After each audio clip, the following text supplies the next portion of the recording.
So, sundan na lang natin yung blue. Okay, palabas natin yung wall. And we, there we go. That's good. Ataas natin siya. Let's see if ayan, okay. Para makita nyo kung nag-footprint overlap na siya, use your Q button para lumabas yung green dashed line. Okay. Pero tago nyo din siya kasi nakakaduling siya at times. Okay, so next, we have to cut this one. Adjust na lang natin yan dyan, dito. We don't have to adjust here kasi hindi naman natin masyadong makita yung height dito. Okay. We have to... hindi na. Okay. Ito lang yung adjust natin. There. Sundan nyo na lang yung blue line here. So, this building. Use your e-tools. Tapos, repair na lang. Tago ang itatago. Ay, bawasan ng ibabawas. Adjust. Yung kailangan i-adjust. And then, we let the wall out again. Oops, sorry, control. Then, pansinin niyo yung dashed line. May red dashed line. Wait lang, na footprint overlap na ata. Ang sobrahan. There.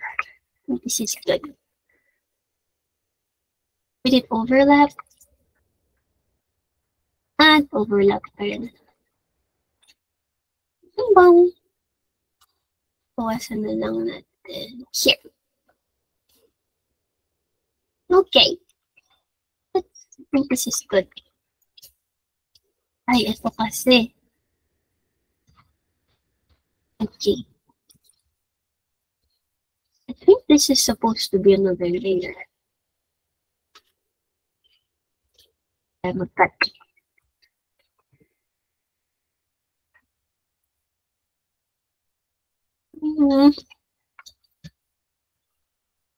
Okay. Oh, sorry, I forgot to check the other layers pala. The other images. Okay, this one is pretty much okay.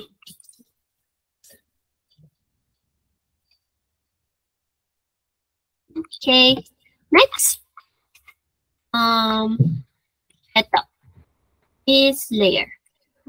Fat L. Okay. Use L. Okay.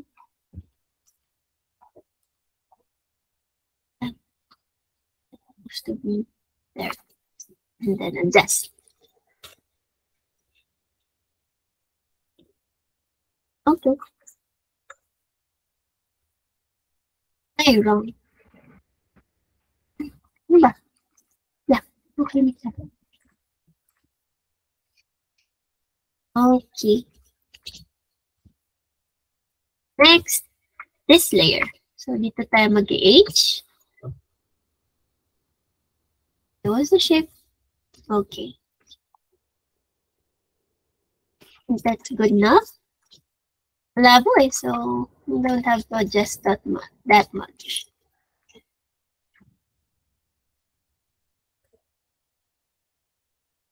And confirm.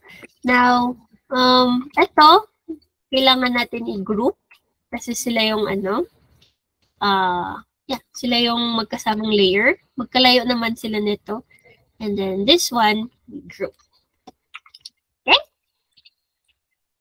So, unlike kanina, hindi siya nag-auto group. So, make sure you group the proper buildings. Okay. That's pretty much confirmed. So, we don't have to do this other building. Naghirapan ko pa yan, hindi pala siya kasama. And submit.